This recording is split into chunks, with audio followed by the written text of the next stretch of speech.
나를 부르신 주가 이루어 주시네. 잠시 넘어지더라도 붙잡아 주시네. 나의 걸어가는 길 늘 동행하시네. 혼자라 생각했던 삶 늘 함께 하셨네.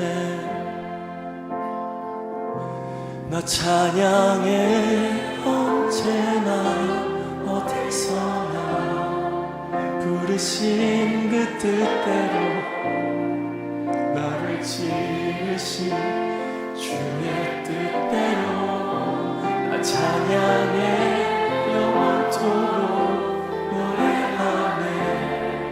나를 부르신 대로 주를 찬양하며 살아가네.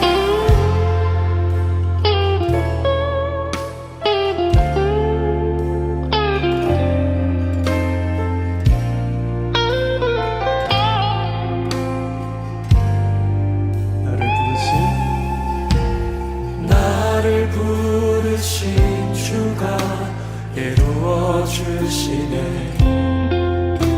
잠시 넘어지더라도 붙잡아 주시네. 나의 걸어가는 길 늘 동행하시네. 혼자라 생각했던 삶 늘 함께 하셨네. 다시 한번 고백합시다. 나를 부르신 주가 이루어 주시네. 잠시 넘어지더라도 붙잡아 주시네. 나의 걸어가는 길 늘 동행하시네. 혼자라 생각했던 삶 늘 함께 하셨네. 찬양해. 나 찬양해 언제나 어디서나 부르신 그 뜻대로 나를 지으신 주의 뜻대로 나 찬양해 영원토록 노래하네.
사랑해.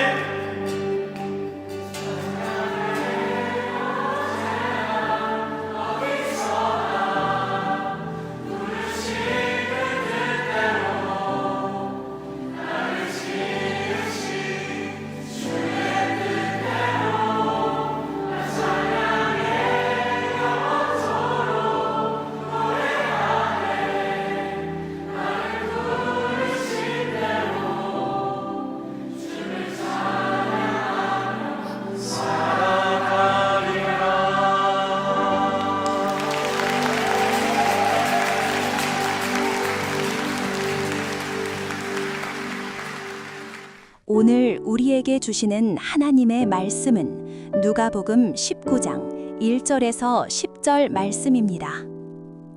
예수께서 여리고로 들어가 지나가시더라. 삭개오라 이름하는 자가 있으니 세리장이요 또한 부자라.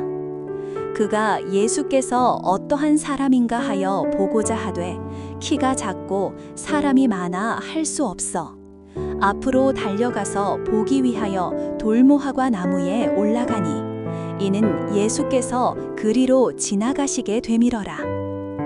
예수께서 그곳에 이르사 쳐다보시고 이르시되 삭개오야 속히 내려오라. 내가 오늘 네 집에 유하여야 하겠다 하시니 급히 내려와 즐거워하며 영접하거늘 뭇 사람이 보고 수근거려 이르되 저가 죄인의 집에 유하러 들어갔도다 하더라. 삭개오가 서서 주께 여짜오되 주여 보시옵소서. 내 소유의 절반을 가난한 자들에게 주겠사오며 만일 누구의 것을 속여 빼앗은 일이 있으면 내 갑절이나 갚겠나이다. 예수께서 이르시되 오늘 구원이 이 집에 이르렀으니 이 사람도 아브라함의 자손이미로다. 인자가 온 것은 잃어버린 자를 찾아 구원하려 함이니라. 때로는 무력해 보이고 때로는 무능하나 그럼에도 불구하고 우리의 유일한 소망 되시는 예수 그리스도의 뜻을 기억하기 위해 오늘도 각지에서 모이신 여러분 모두를 주님의 이름으로 환영합니다. 주님의 사랑과 평안이 여러분이 계신 그곳에도 함께하기를 바랍니다. 제가 늙어서 그런 건지 아니 사실 저는 20대 초반부터 그런 생각을 했던 것 같기도 한데요. 시간이 저보다 빠르다는 생각을 많이 했습니다. 내가 성장하는 속도보다 시간은 더 빠르게 흐르고 또 제 주변 세계는 나의 동의도 없이 자꾸 변해가는데 항상 뭐가 참 낯설다는 생각이 들 때가 있거든요. 제 개인의 게으름 때문인지도 모르겠습니다만 시간이 흐를수록 우리가 살고 있는 이 세상은 우리를 그다지 배려하지 않고 소외시키는 것 같기도 합니다. 남들보다 앞서는 삶이야 원하지도 않는데 좀 더 바삐 움직여야 겨우 남들만큼이라도 사람 고실하면서 살 수 있다고 세상은 자꾸 우리를 다그칩니다. 시간을 최대한 쪼개서 치열하게 뭔가를 하지 않으면 빠르게 돌아가는 현대사회에서 언제든 도태될 수 있다는 불안감이 우리네 삶과 사회를 촘촘하게 지배하고 있습니다. 그런 세상을 살면서도 주일이 되어서 어김없이 이렇게 함께 모이는 여러분들의 얼굴을 보면 저는 참 기분이 좋습니다. 어떤 이들은 신앙인의 이런 모습을 안타까운 시간 낭비라고 할지도 모르죠. 조금이라도 힘과 시간을 아껴서 뭔가를 비축해도 모자랄 판에 헌금까지 내가면서 귀한 시간을 낭비하고 있는 사람들을 향해 사회는 무언의 조소를 던지고 있는지도 모릅니다. 차라리 그 시간에 잠이라도 좀 푹 자두는 게 다음날 현생을 살아가는 데에 더 효율적이지 않겠느냐고 말입니다. 사실 이런 논리는 교회 밖에서만 작동하는 것이 아니기도 하죠. 교회 안에 있는 우리들도 때로는 주일에도 세상적인 시간의 사슬에서 여전히 자유롭지 못한 경우가 많지 않습니까? 어떤 경우에는 자신은 주일에 느긋하게 예배에 참석하면서도 자녀에게는 그런 낭비를 허용하지 않는 부모님도 계시고요. 또 군교회에서도 본인은 예배에 참석하면서도 함께 일하는 동료와 선후배들이 주일에도 일하게 되어서 예배에 참석이 어려운 것에는 당연한 것이라고 무관심한 경우도 있고 말입니다. 이 사회가 우리에게 은근히 부추기고 있는 무엇이 나에게 무엇이 이득이고 무엇이 손해인가인 것 같습니다. 그런 계산적인 시간은 예배하는 이 시간을 낭비로 규정지을 뿐입니다. 지금 우리는 이렇듯 낭비되는 것처럼 보이는 시간 속에 있습니다. 예배 시작할 때 저는 보통은 종을 3번 울리게 되는데요. 그 종소리는 지금 우리의 시간이 세속의 것과 구분됨을 의미합니다. 삼위일체 하나님이 이 시간을 온전히 주관하고 계심을, 세상의 어느 불안과 근심도 이 시간을 방해할 수 없음을 의미합니다. 나를 위한 소비가 잠시 멈춰지는 이 시간을 통해서 우리는 하나님과 우리 자신의 관계를 돌아봅니다. 우리의 존재 이유가 무엇인지 돌아보며 또 이 세상과 현실 너머의 다른 세상, 하나님 나라가 있음을 우리는 기억합니다. 우리의 사나운 욕심과 불만을 내려놓고 이 순간 우리가 거저받은 우리의 호흡과 시간들을 헤아려 보시기를 바랍니다. 우리의 생명이 사랑이신 하나님과 연결되어 있음을 확인하며 탐욕스럽고 유해한 우리가 하나님이 지으신 세계의 무해한 존재로서 살아갈 것을 결단하는 이 시간이 있기에 우리의 삶은 중심을 잃지 않을 수 있습니다. 그래서 어떤 신학자는 예배하는 삶을 거룩한 낭비라고 불렀습니다. 오늘 우리는 누가복음 19장 말씀을 통해 예수님 때문에 온 재산과 인생을 낭비하게 된 한 사람의 이야기를 접하게 됩니다. 세리장 삭개오라는 사람이 그 주인공입니다. 그는 세리장이면서 큰 부자였다고 본문은 이야기하는데요. 짧고 간결한 소개입니다만 이 2가지 특징을 가지고도 유대 사회 내에서 이 사람에 대한 평판이 어떠했는지 짐작할 수 있습니다. 세리는 세금 징수원인데요. 제국 로마의 식민지가 된 이스라엘에서 로마에게 바칠 세금을 유대인들에게서 징수하는 임무를 맡은 이들이었습니다. 그들이 바로 세리라는 집단입니다. 그리고 삭개오는 세리의 장이었으니까 이 세리들을 감독하고 징수된 세금을 관리하는 위치에 있던 사람이겠죠. 짐작이 되시겠습니다만 이들은 당연히 동족들에게는 민족의 배반자, 제국의 앞잡이라는 비난을 들었습니다. 특별히 민족주의적인 종교인인 바리새인들은 세리를 말 그대로 극혐하면서 상종 못할 죄인 중에 죄인이라고 가르쳤습니다. 세금이 많고 적음을 떠나서 하나님 외에 다른 존재에게 강제로 바쳐지는 이 재물은 대다수의 유대인들에게는 굴욕감을 선사했습니다. 게다가 당시 이스라엘은 로마 제국을 비롯해서 아시리아, 바벨로니아, 페르시아, 헬레니즘 제국 등 600여 년간 온갖 제국들의 식민지 상태였기 때문에 무척이나 핍절하고 가난한 상태였습니다. 그들에게 제국에 바칠 세금을 어떤 방식으로든 징수하려고 하는 세리들은 없는 살림을 거덜내는 악랄한 이리떼 같은 집단이었겠죠.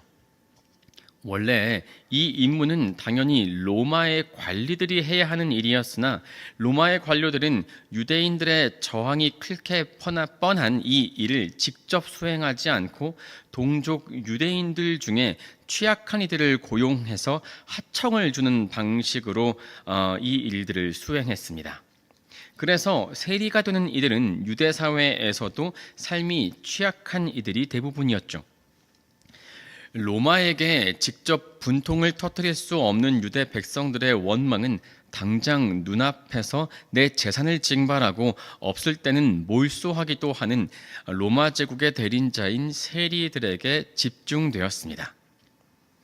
그 와중에 삭개오는 세리의 장이었고 또 부유했으니 그 재산이 대체 어디서 나왔겠습니까? 이웃들로부터 경멸의 눈초리를 받는 사람의 마음은 뒤틀리게 마련입니다.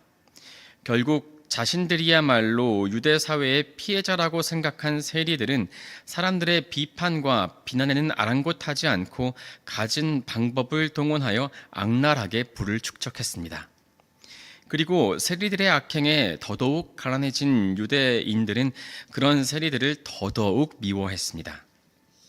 결국 불의한 세상 속에서 진짜 가해자는 사라지고 당사자들끼리 갈등과 혐오의 뿌리가 깊어지는 비극이 시작된 것이죠. 착취와 증오의 악순환은 계속되었고 사회적으로 고립된 삭개오에게 의지할 것이라고는 자기가 부정직하게 축적한 재산밖에 없었을 겁니다. 삭개오, 원래 그 이름은 깨끗한 또 순결한이라는 뜻입니다. 삭개오의 부모는 그가 착하고 정직하게 살기를 바라면서 그런 이름을 지어주었겠죠. 그러나 정의가 왜곡된 세상에서 그 이름값을 하면서 살기가 그리 쉽지 않았을까요? 모르긴 몰라도 사람들은 세리장인 그를 착하고 정직한이라고 소식하기보다는 더러운 욕심쟁이, 비열한 부자놈이라고 불렀을 겁니다. 그런 소리를 들으면서 느끼는 씁쓸함이 커지면 커질수록 그는 더욱더 악랄해져 갔을지도 모르겠습니다. 자신의 이름 뜻과는 정반대로 살고 있는 자신의 모습을 보며 이건 어쩔 수 없는 선택이었다고 자신의 잘못을 합리화하면서도 어쩔 수 없는 자괴감과 자책감이 그를 괴롭혔을 겁니다. 그럴수록 그는 다른 것을 생각하기를 포기한 채 그저 재산을 불리는 일에만 몰두해 갔을지도 모르겠습니다. 그렇게 그는 자신이 옳다고 생각하는 길과 현실 사이의 괴리감을 잊으려고 했을지도 모르죠. 그런데 이런 삭개오의 삶에 예기치 못한 사건이 하나 벌어집니다. 예수라는 인물이 그가 사는 동네인 여리고를 지나시는 겁니다. 예수는 유대 사회에서 가장 핫한 인물이었고 그 소식은 고립된 삶을 살고 있는 삭개오에게도 들리게 됩니다. 그런데 그 사람을 묘사하는 말들이 범상치가 않습니다. 그는 먹보요 술꾼이더라. 죄인과 세리의 친구라고 하더라. 당시 종교인들이 예수를 비하하려고 붙인 별명이었지만 세리의 친구라는 말은 모두로부터 외면받던 세리 삭개오를 사로잡았습니다. 그리고 실제로 그는 예수께서 그곳을 지나시는 것을 목격하게 되었습니다. 그러나 불행하게도 소문을 먼저 들은 수많은 이들이 이미 예수가 가는 길목에 나와 있었고 다른 사람들보다 키가 작았던 삭개오는 인파에 둘러싸인 예수님을 볼 수가 없었습니다. 다급해진 그의 시야에 예수의 동선에 위치한 나무가 한 그루 들어왔습니다. 그리고 그는 예수님을 꼭 보고야 말겠다는 알 수 없는 이끌림에 불이 나게 그 뽕나무 위로 올라갔습니다. 마침내 그는 사람들과 이야기를 나누며 천천히 그곳을 지나가고 있었던 예수님의 얼굴을 볼 수가 있었습니다. 예수님이 그렇게 그곳을 그냥 지나가셨더라면 그날의 일은 삭개오에게 왜 그랬는지 모를 하나의 에피소드로 남았을 겁니다. 그런데 나무 밑을 지나가시던 예수께서 가시던 길을 멈추셨습니다. 그리고 그는 벼랑간 고개를 들어서 다른 사람이 아닌 삭개오를 올려다보셨습니다. 예수의 눈과 삭개오의 눈이 마주쳤습니다. 사람들의 시선이 예수님을 따라 삭개오에게 쏠립니다. 그리고 예수님은 벼랑간 삭개오에게 말을 건네십니다. 삭개오야, 어서 내려오너라. 예수는 아무도 불러주지 않던 그의 이름을 부르십니다. 삭개오라는 뜻은 깨끗하다, 정결하다라는 뜻이라고 했죠. 많은 이들 앞에서 자신을 정결하다, 깨끗하다라는 의미를 담아 이름을 불러주시는 주님의 부름은 민족에서, 구원에서 또 사회로부터 배제된 존재였던 삭개오에게는 포용이자 수용이며 구원이었을 겁니다.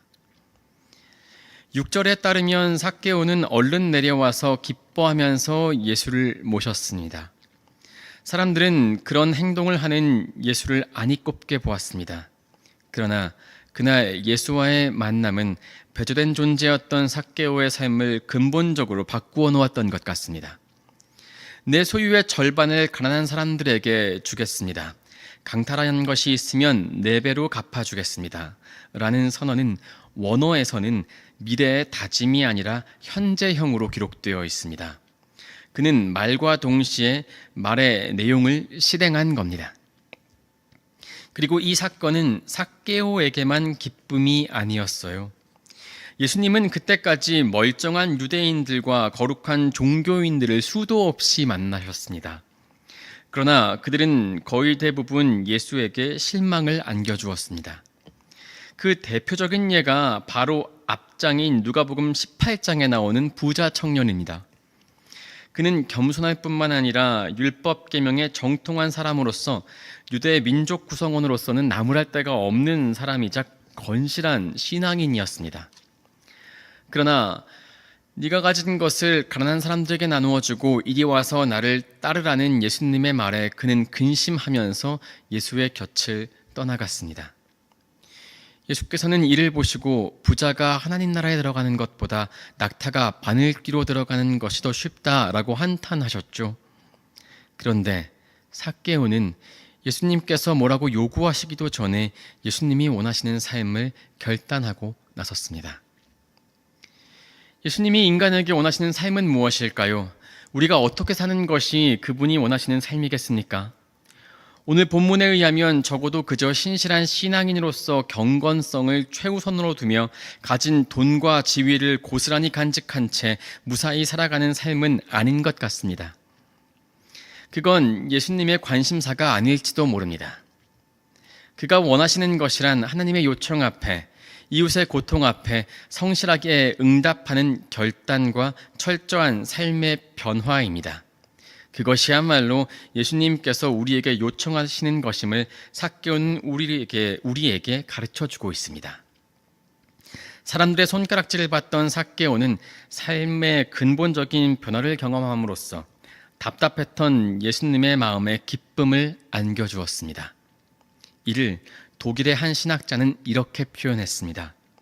그리스도께서 마침내 낙타가 바늘귀로 들어가는 것을 보셨고 손뼉을 치며 기뻐하셨다. 우리 안에 있는 이기적인 불안과 욕망이 이웃의 고통에 대한 무관심과 더불어서 팽창할 때 우리는 소유의 많고 적음에 관계없이 바늘귀에는 들어갈 수 없는 낙타가 됩니다. 하나님 나라에 합당치 않은 것은 종교적이지 않는 삶이라기보다는 탐욕과 무관심일지도 모르겠습니다. 그리고 현대를 살아가는 사람으로서 저를 돌이켜보건대 탐욕, 과시욕, 우리주의, 충동적인 소비욕, 과연 현대를 살아가는 우리의 욕심의 크기는 낙타보다 크면 컸지 결코 작지 않을 겁니다. 많은 사람들이 예수님의 말을 듣고도 실천을 회피했습니다. 이는 그때나 지금이나 마찬가지죠. 그러나 뽕나무 위에서 예수의 눈길과 마주친 삭개오는 예수를 외면하지 않았고 자신의 존재에 주목하신 그분에 주목했습니다. 그리고 그의 말을 채 듣기도 전에 철저하게 자신의 삶을 바꾸었습니다. 저는 우리가 삭개오가 오른 그 뽕나무 같은 곳이 되면 충분하지 않을까 생각이 들 때가 있습니다. 우리의 모임이 삭개오가 오른 그 뽕나무 같은 곳이 되기를 바랍니다. 예수에 관심하고 예수를 만나러 오는 삭개오 같은 누군가에게 예수와 눈맞춤을 하고 예수를 맞아들일 계기를 마련해 주는 그 무엇 말입니다. 그리고 그 뽕나무에 오르신 저와 여러분이 지금 이곳에 삭개오가 될 수 있기를 간절히 기도합니다. 주님께서 우리를 만나주시기를 말입니다. 바로 이 자리에서 말이에요. 그래서 우리가 주님께 수용받고 주님께 받은 너그러운 용납과 수용을 타인에게 흘려보낼 수 있는 이들이 되기를 말입니다. 그렇게 주님의 마음을 우리가 기쁘게 할 수 있다면 얼마나 좋을까요? 그래서 그리스도께서 삭개오 같은 우리를 보시며 또 한 번 낙타가 바늘귀로 들어가는 것을 내가 보았다 라며 기뻐할 수 있다면 말입니다. 말씀을 마치고 함께 기도하시겠습니다. 함께 기도하실 텐데요. 우리가 이곳에서 신앙을 성장해 나갈 수 있도록 함께 기도하겠습니다. 또 그리스도인으로서 성숙하여 이곳에서 빛과 소금의 역할을 할 수 있도록 함께 기도하시겠습니다.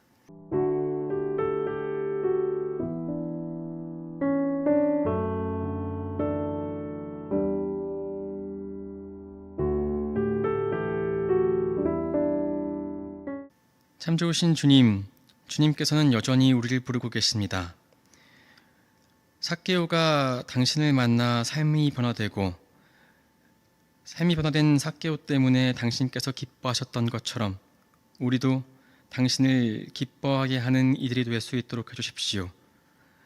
각자 우리가 있는 그 자리에서 한 명의 삭개오가 될 수 있기를 바랍니다. 그래서 나를 통해 또 우리의 모임을 통해 이곳이 조금씩 당신의 뜻이 펼쳐져 나가는 곳이 되기를 바랍니다. 누군가가 살아나고 누군가가 우리를 통해 용기를 얻고 사랑을 느낄 수 있기를 바랍니다. 척박하고 힘든 환경이지만 그렇게 당신의 뜻을 이루며 살아나갈 때 우리에게는 희망이 있고 치유가 있고 부활의 구원이 있음을 믿습니다. 참 좋으신 예수 그리스도의 이름으로 기도드렸습니다. 이제는 예수 그리스도의 은혜와 하나님 아버지의 포기하지 않는 사랑하심과 성령님의 매일매일 살아갈 새로운 힘과 의미 허락해 주심이 이 시간 함께 있는 모든 이들 그 머리 위에 그리고 우리 부대 위에 이제부터 영원까지 함께 하시기를 간절히 축원하옵나이다.